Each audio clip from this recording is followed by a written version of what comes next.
I'm good. Let's do it.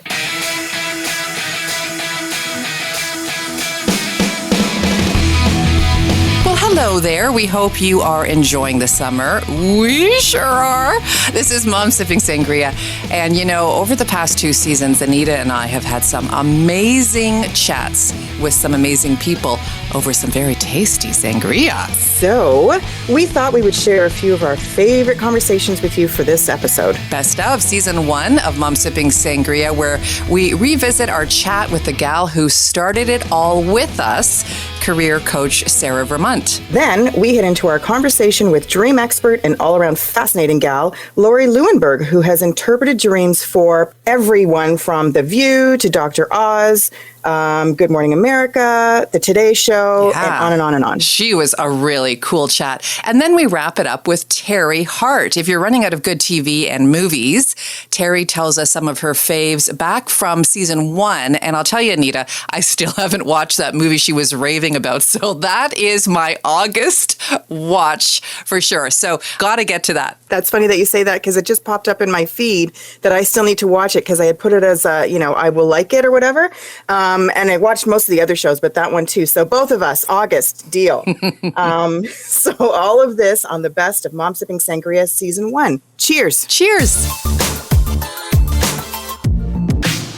All right, we start Best of Season 1 with CareerGasm founder Sarah Vermont. Enjoy. I chose the name CareerGasm because I really wanted to come up with something that was all about work feeling good. And I thought, well, what would feel better than a CareerGasm? Wow. So it really, it really encompasses the vibe that I'm trying to bring to people in their work lives. And I think our relationship with our work should be very much like the relationships we have in the rest of our lives, in that they should feel good most of the time. Excellent. So if they're dysfunctional, then you need to break it off just like you would in a real relationship.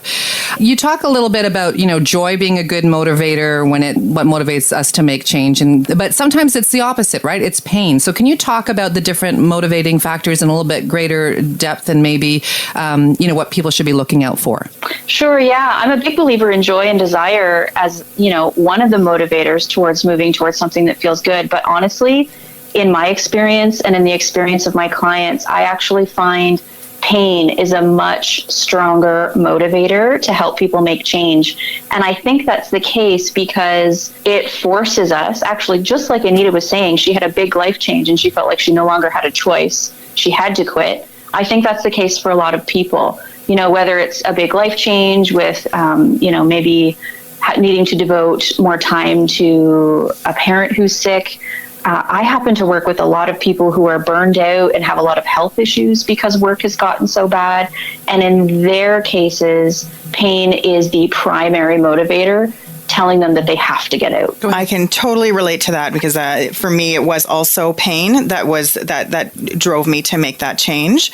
Of course, it's been a leap of faith, and I think that was the same for yourself. So I'm hoping that that my leap of faith will, take me to the places that you're in right now. I'm going to jump in there and say, I think when you say burned out and health issues, that really is, you can't ignore those, right? Because your body and your mind are giving you little hints that this isn't good, this isn't healthy, and then they kick you in the butt and you don't have a choice. If you, like you said, you have a public meltdown or you have a breakdown or you develop an ulcer or something that really is just kind of jumping at you saying, we have got to take a look at our life and see what's wrong. Yeah, that's right. And I work with a lot of people who are on sick leave because their health has gotten so bad or on the verge of having to do something like that. And most of the people I work with helping them make career changes have been sort of knowing on some level that they've had to make a change for a couple of years, but have been trying to push through. And there just comes a point when your body starts to shut down, especially where okay, now's the time. I mean, how bad do things need to get before I make a change? It's a huge, the physical symptoms and the health issues are a huge factor for a lot of people in being kind of the straw that breaks the camel's back. Most people choose to celebrate the anniversary of a new job, but you choose to celebrate the anniversary of breakdown. And so why do you think that? Well, for me, my very embarrassing public meltdown in the middle of a crowded Starbucks was the moment when I decided I had to let go. I felt like I was clinging with my fingernails to this career that I had worked very hard to build, by the way. Getting to the tail end of a PhD, a job as a professor, anyone who works in kind of a prestigious profession, and I'm no exception here, we tend to relate a lot of our identity to our work. And so I'd been clinging with my fingernails to all the work I'd put into the identity I'd built for myself. And when I finally broke and had a meltdown, I felt immediate relief because I had finally decided that I was going to leave.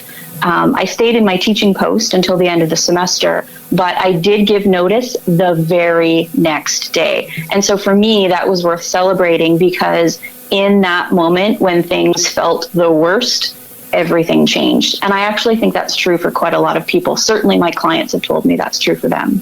So you have like this moment of empowerment once you make that decision, and all of a sudden things just start to improve, and then the health comes a little bit better, I would imagine. Yeah, that's right. Now, it wasn't a beautiful straight through line to everything being magical right away. I think it would be, painting too pretty of a picture to say that's what typically happens for people. Making a career change can be somewhat messy, and there's a lot of uncertainty. And the uncertainty, I think, is why a lot of us hesitate to make the change. I don't know about you, but I like to have things locked and loaded and know exactly what's coming down the line. And that's not really possible when you're in the middle of a career change. Sure, you can do your research, you can do some planning, figure things out, but there is a level of uncertainty around it. And so I was sort of in a messy middle phase as I was building CareerGasm and not quite knowing if it would work out. One thing I think can be really helpful, though, when you're in that phase is to ask yourself, okay, what's the worst case scenario if this thing doesn't pan out? And in my case, I said, okay, I'm really going to try with this business. Luckily, it's worked out. But I thought, if it doesn't work out, worst case scenario, I will get a job doing something else. Right. And as far as worst case scenarios go, honestly, it wasn't that bad because I was so miserable in my previous job. I can totally. I think there's a lot of people out there who can totally agree to that for sure. So, Sarah, if someone wants to make a change and wants to hire you, how do they reach you? They can find me at careergasm.com. I'm a special kind of career coach. I tend to help people who know they want to leave what they're doing, but they don't really know what they want next. So they would happily channel their energy towards something else if only they knew what it was. So I'm a clarity career coach. And so people can find out about my work at careergasm.com. I'm also at CareerGasm on Instagram and everywhere else. Excellent. And we love your website. It is really awesome. That what do you call that form of cartoon? It's kind of like comic book style. Cartoons. Yeah. It's really awesome. And to me, it kind of takes the edge and the fear out of making that change, which I don't know if that was intentional, but it was very smart. It's a really good website to, even if you're listening and you're just thinking, maybe I'll just check it out. It's going to totally disarm you. It's going to make you feel good about even thinking about it. So Sarah, thank you. You are awesome. I'm so happy that you're doing this, and I know at least 5 people I'm sending your way. What about you, Anita? Oh my goodness, I think possibly 10. Excellent. Thanks so much for your time and continued success with CareerGasm. Thanks, my pleasure, ladies. Oh, Sarah was so great. And we interviewed her before the whole COVID pandemic. So imagine how many more people, by choice or by force, are now looking to make a career change. So you can visit Sarah Vermont and check out what she has to offer if you are looking for a change in career or life at careergasm.com. Our next guest we talked to was Lori Lowenberg, and she is fascinating. We all dream. We may not all remember, but if you do remember a couple of dreams and you think, my gosh, what the heck was that all about? Like Anita and I do so much. She can help interpret those. So our next Best of Season 1 guest, Lori Lowenberg, the dream expert.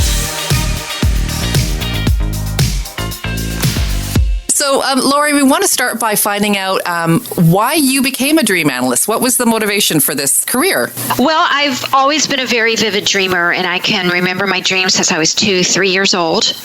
I would draw them down when I'd wake up in the morning. When I got older, I'd start writing them down. I had no idea what a wonderful thing I was doing for myself by documenting the other side of my mind.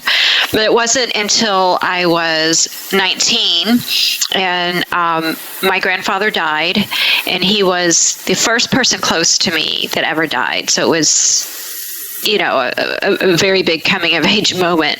And I got very depressed for about 2 weeks after his death. And I had a dream where it really seemed like it was him coming through to me.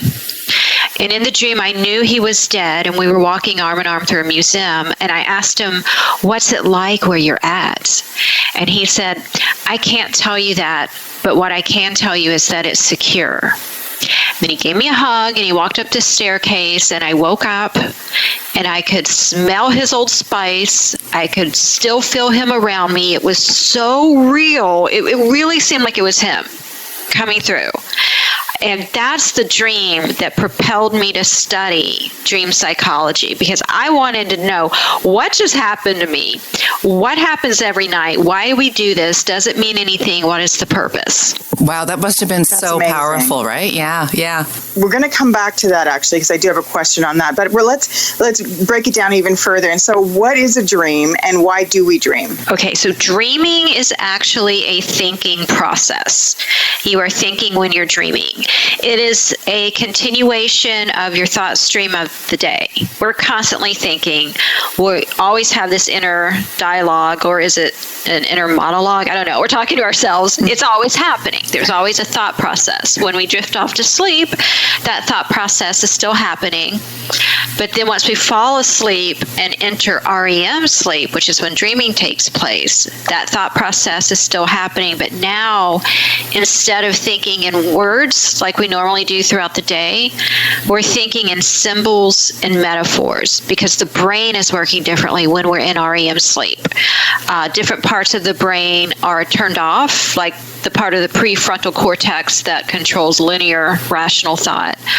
Other parts of the brain are turned on or exaggerated or highly active, like the amygdala, which is the emotional center of the brain.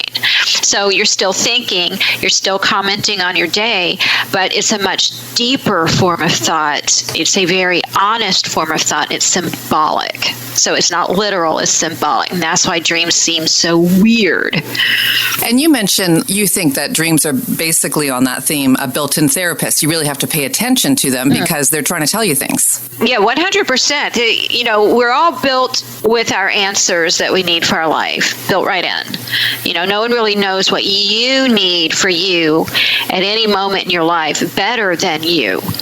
And so the subconscious will speak to us through our dreams and guide us and advise us and warn us and inspire us through the dream state. It is a form of therapy, because when you can compare your dreams to what's going on in your day right now, especially when you're going through something really difficult, a breakup of a relationship, or you're in between jobs and don't know what to do with your life, or you're trying to get over a death, whatever struggle you're dealing with, your dreams are focusing on it, and they're going to help you with it if you pay attention to them. That really makes sense. And during this quarantine that we have found ourselves in, on your blog, you write that these quarantine dreams might be the best thing to happen to us.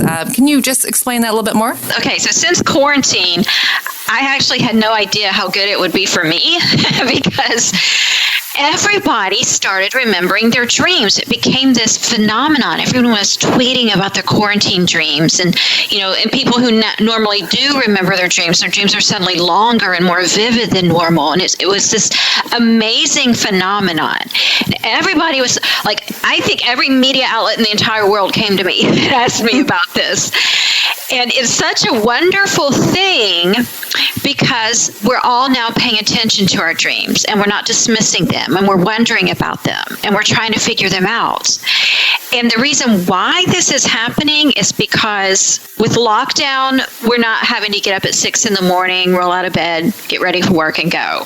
We get to stay in bed longer, which means we reach that last cycle of REM we have before we wake up naturally for good. And that last cycle of REM that we have is about 45 minutes long. So we don't wake up to an alarm clock, which is the biggest killer dream recall. We are waking up naturally, and we're getting that long session of REM, and we're remembering our dreams. Fascinating. Yeah, so they're not necessarily weirder, they're just being recalled more. Yeah. And so for people who normally, like myself, I usually like hit the pillow and I'm gone for the night and I don't remember any of my dreams. So do you have any like tips for people to remember them? Yeah, actually, it's one of the easiest things to do to remember your dreams.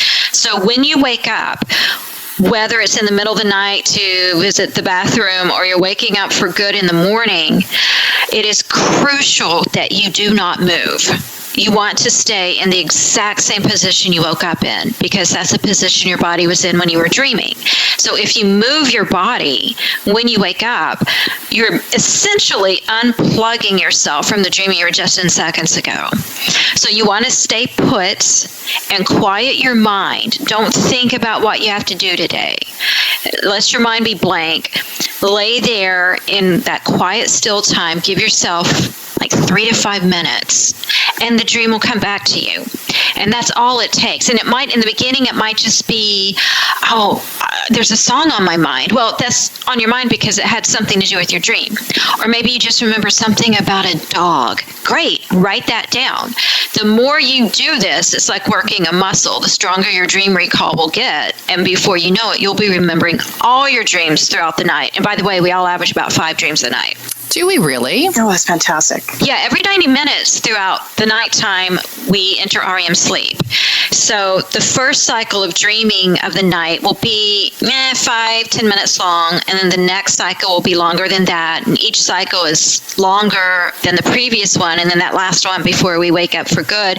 If we wake up naturally without an alarm and get to sleep in, it can be about 45 minutes to an hour long. And that's why it seems like you can go through like a week in your dreams where you're revisiting the next day or the week after or something. I see. That makes a lot of sense. Mm-hmm. So, Lori, we also found on your website something really, really cool, and it's a common theme around here. We're trying to, keep it together and not lose it. And you have 5 warning dreams that you are about to totally lose it. One of them is missing a plane or a bus. Right. Okay. So as we go through these, let me know if either one of you get these. Okay. So missing a plane or a bus. Now, this will happen when you are feeling some sort of deadline pressure.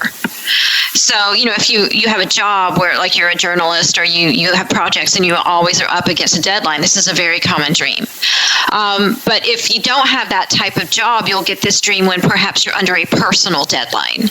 Like you want to lose 15 pounds by the time you reach your high school reunion or reach a career goal at a certain time. This dream can also happen when you feel like you're missing out on an opportunity, that something might be passing you by. So that's a common dream that Diane Sawyer actually gets. Okay.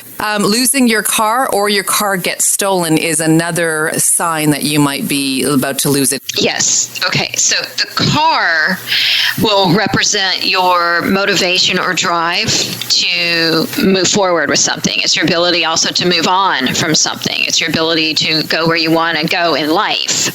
So if you're losing it or it's stolen, that's a good indication you've lost your drive to continue on with something, or you are feeling directionless. The dream is a warning, that you've lost your mojo. You need to find a way to get it back, or you need to find a direction and focus on that direction. Cool. So we're going to do one more, and then I'm going to get everybody to read the blog piece on your website. Tidal wave is another one that is a warning sign in a dream. So what does the tidal wave mean? Okay, so water in our dreams will most often represent our emotions at the time of the dream, because our emotions, like water, are very fluid. When the water is threatening, like a tidal wave, that means you're beginning to feel very emotionally overwhelmed to the point that your emotions are running so deep about something that it is threatening to pull you away, like a tidal wave does, from your normal routine or your normal peace of mind. And you may even begin to be feeling way in over your head with something. So if you're getting that dream, you may need to take something off your plate, or you may need to get yourself out of a situation that you can't seem to handle. Well, ain't that the truth? That makes a lot of sense. Okay, that's amazing. And I think, Anita, you wanted to revisit what Lori talked about earlier, too, before we wrap up with her. I'd like to just circle back to when you were talking about after your grandfather passed and you had that incredible experience. So would you say that was a dream, or was that something more? I do believe it was a contact. Of course, I can't say, unequivocally, conclusively, yes, this is my very deep feeling. And I have also spoken with thousands and thousands of people who have had similar dreams that seem to be a contact. That's not to say that every time you dream of someone that has died, that it's them. Most of the time it's not. It's just they are a symbolic representation of some part of your personality or something along those lines. But the contact dreams, they're different. They feel different. They're very, very, very vivid. The person in your dream looks absolutely healthy and beautiful.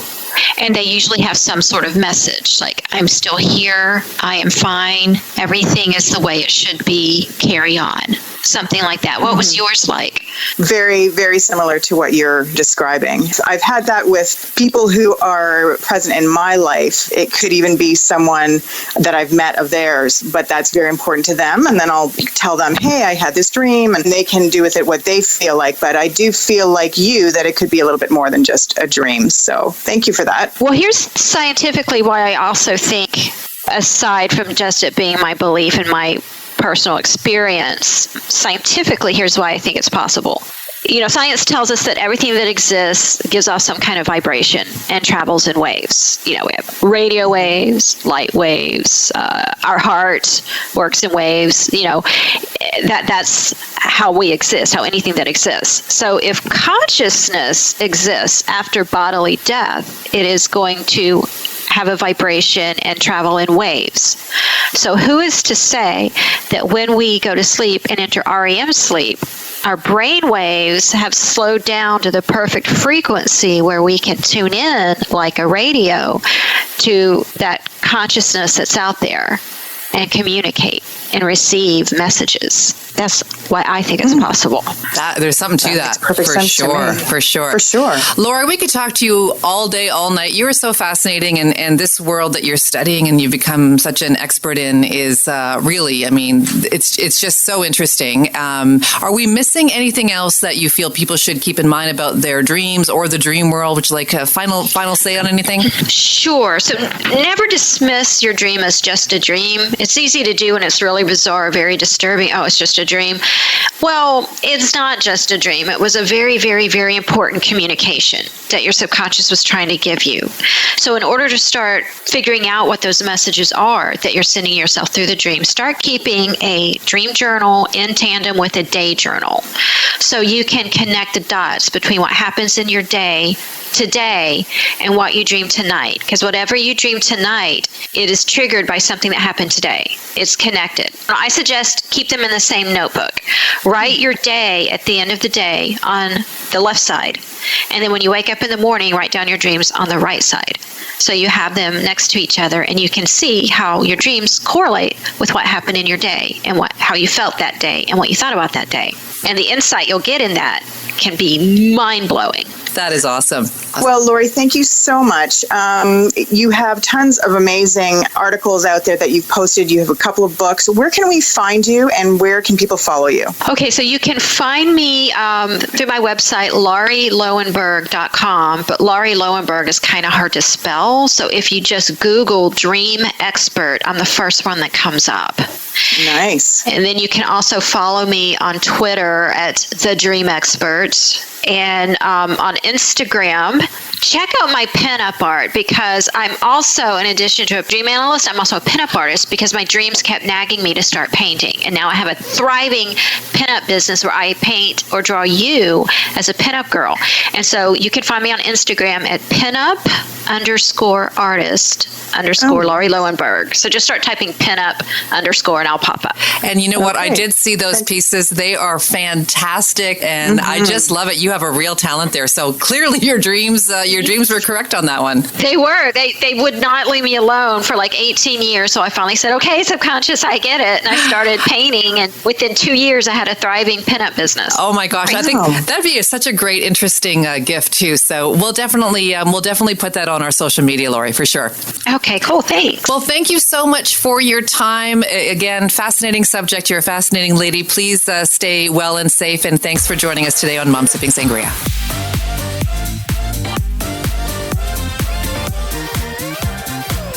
Okay, our final best of season 1, Terry Hart. She is an entertainment expert. As Anita and I said off the top, we still haven't seen a couple of things she has recommended. So by all means, listen to what she has to offer and add them to your watch list. Terry Hart, our final highlight on Mom's Sipping Sangria Best of Season 1. Enjoy. Well, I don't want anybody to be super overwhelmed, so I'm not going to tell anybody to start watching something that has 20 seasons and you've got hundreds of hours to watch. The first thing I'm going to recommend is one of my favorite movies of all time, and it's recent. It's on Amazon Prime, and it's called Wild Rose. Wild Rose is a movie that I fell in love with at the Toronto International Film Festival in 2018, and when I saw it, I thought, this is going the distance. This is going to have Oscar nominations, It ended up being nominated and winning some BAFTAs, which are the British equivalent of the Academy Awards, but it kind of fizzled out here in North America. And that happens sometimes with smaller movies, but it's sitting there for you to enjoy on Amazon Prime right now. It stars Jessie Buckley, and for anybody who watched Chernobyl, which was on HBO or Crave in Canada, you'll recognize her from that. She plays a sort of ne'er-do-well Scottish girl. When we first meet her, she's getting out of jail for a petty drug crime. She's a single mother of 2 children. And all she wants to do is run off to Nashville and be a country singer. And it sounds kind of like, I don't know if I want to go there. But you do want to go there, because you'll be so surprised at how your allegiance to Rose kind of shifts and molds throughout the movie. I find myself actually, believe it or not, hoping that she could get to Nashville. And we don't see that for moms very often in movies, right? We see them, the big reward is being the great mother. And in this, the reward is her following her dream. I'm not going to tell you if she goes to Nashville or not. That would be a spoiler. Everybody I've recommended this movie to has absolutely loved it. Wild Rose you can watch with a family. That's completely safe family viewing, and actually could bring up some interesting conversations. Okay. So it's called Wild Rose on Amazon Prime. Wild Rose, Amazon Prime. Cool. Okay, what else you got for us? Sex education. If you have a really, really open household, you could watch it with your teenagers. Frankly, your teenagers have probably already watched it. It is Gillian Anderson, who we remember from X-Files, but she's nothing like her character in X-Files. She plays a sex therapist who's a single mom to Asia Butterfield, and he is a 17-year-old boy who discovers he actually gives pretty good sex advice in high school. So he starts underground pay sex advice business at his high school with his friend Maeve, who he has a crush on. And there's a lot of sex talk in it. It's very, very out there and bold about sex. So if you don't have a very open household, if that's not something, if that would make you uncomfortable with these kids, don't watch it with them. But I love this series. It's 2 seasons right now. It's on Netflix. You're going to fall in love with all of these characters. Asia Butterfield's best friend, Eric, is a very out gay character who I cannot wait for season 3 because I miss Eric in my life so much. It's one of those series that you'll just fall in love with. And, you learn things. And for me, I'm 48 years old, and I think this is how kids are talking about sex now, and which is very different from when I was a teenager and when I was in high school. So I think that, they're very open. They talk about all kinds of sex. And I think that it's, kind of informational for parents as well as being really, really entertaining.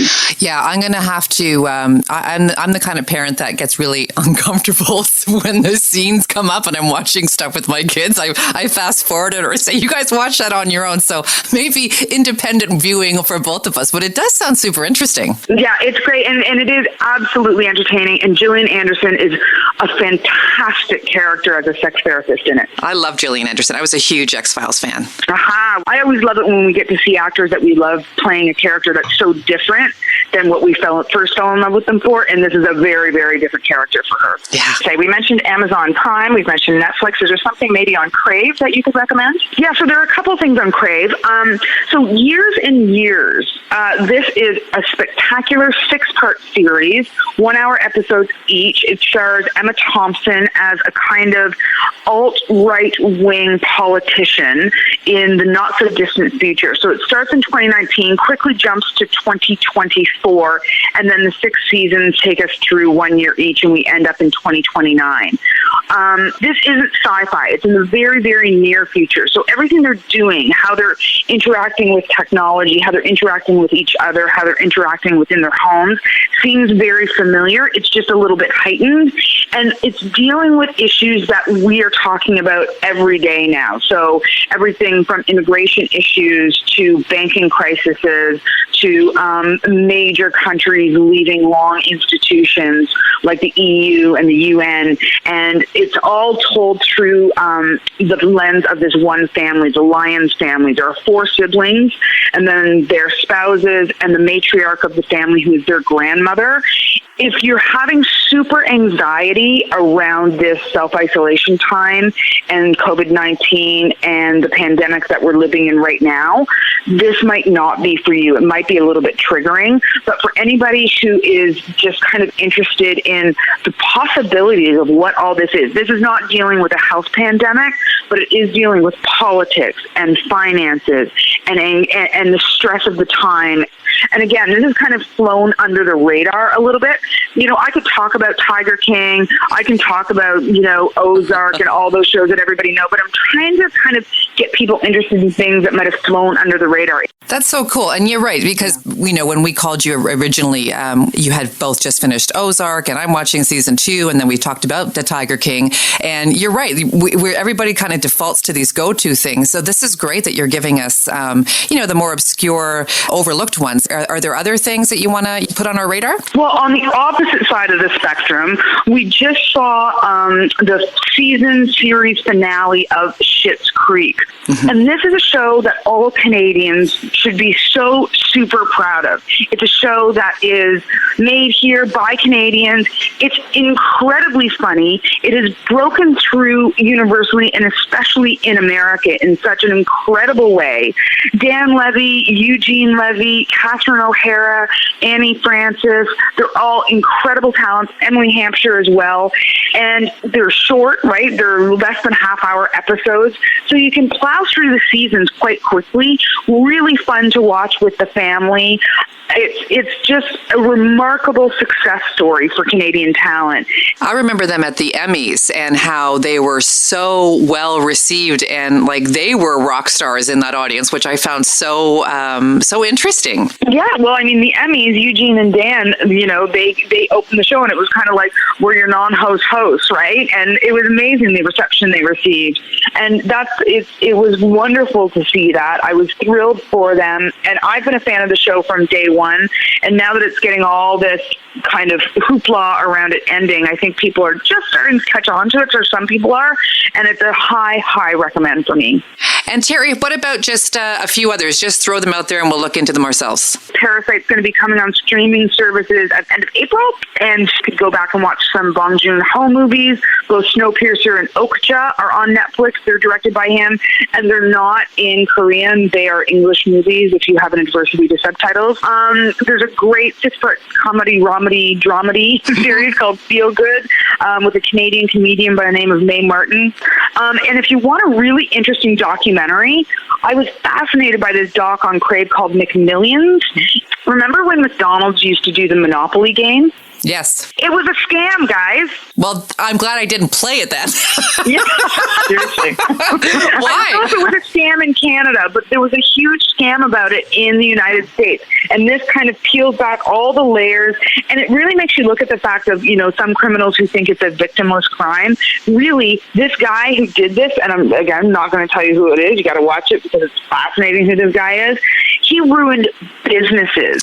Thousands of people lost jobs because of the Monopoly McDonald's scam. No way. So McMillions. Yeah. That's on Crave. Cool. Crave here in Canada, and if anybody's listening anywhere else, HBO. And one thing that's been hit hard is theater releases, right? Like, I know that so many people, and myself included, Anita, I know you like to go out to the theater and see movies. I was really looking forward to Quiet Place 2 and the new Bond one, and there's so many movies that now have been delayed. What do we know about what's happening with them, Terry? Oh, it's a bit of a, chase the dancing ball, because it's a really complicated issue. The theater business, movie business, is going to be one of the hardest hit businesses in this entire pandemic, I think. We don't actually know. They changed Fast and Furious to be 2021, and they've stayed with that date. But, Quiet Place 2, they didn't even put a date for it because we just don't know when this is going to end. It's going to be a graduated kind of return to normal. And the problem is when you have a movie that costs as much money and is expected to make as much money as Top Gun, I'll use that as an example, or the Bond movie, those studios aren't going to give that movie to exhibitors when exhibitors are only allowed to sell 50% of the seats. Because that's a big financial difference in terms of how much money that movie will make at the theater. So I don't know. I wish I had an answer. I wish I had a crystal ball. I miss going to the movies. I think I used to average, 2 or 3 movies a week. Wow. And I miss movies terribly. It's a huge kind of gap in my life. I want to sit in the theater and have the lights go dim and watch those trailers and ooh and ah and gasp and cry and laugh with a group of people. That to me is a wonderful community experience, and it's something that I don't think we can replicate with any other entertainment experience. Definitely tough for those of us who love going to movie theaters, but as you mentioned, Terry, lots of at-home theater selections. So at least we have things to keep us entertained until the new normal happens. And we are inching our way to that new normal as we release this podcast in July of 2021. An update on Terry Hart, by the way. Terry has joined a super channel as entertainment producer and host, and that happened in June. So you can look for Terry and her work and her recommendations on Super Channel.